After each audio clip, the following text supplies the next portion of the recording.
Hi primary students, in this video we're going to talk about using the Record to Slides tool that you're going to find in Google Slides.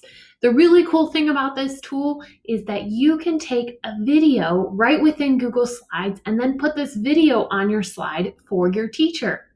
So we're going to start with how to use this tool. Up in the top corner of your Google Classroom or of your Google slide, you're going to find a video camera button with a plus sign. You're going to go ahead and click on this video camera button and you're going to see a screen load. And this screen, it's actually loading your webcam. So if I turn on my webcam and wave my hand in front of it, I'm going to see my hand. Now, when I have what I want to record, I am going to click on the green button here. You don't need to change any of the other settings here. You're going to click the green button when you are ready to start recording. You're going to make your video with whatever you want to share or your teacher is asking you to share with him or her. And then when you're done, you are going to click the red button.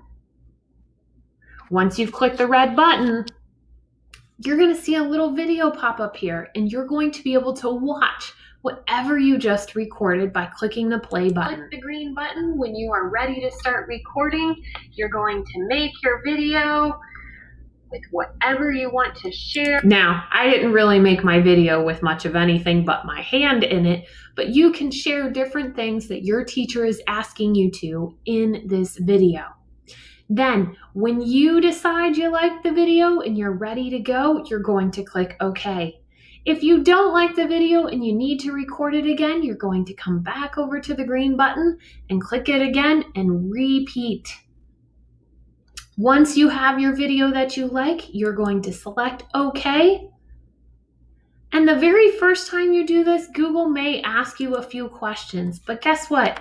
After that first time, you're not going to have to do anything. Your video is going to pop up in the Google slide and then you can drag it and move it to wherever you need to put it on your slide. If you have questions about this or you're having a hard time, be sure to ask your teacher and they will help you through it.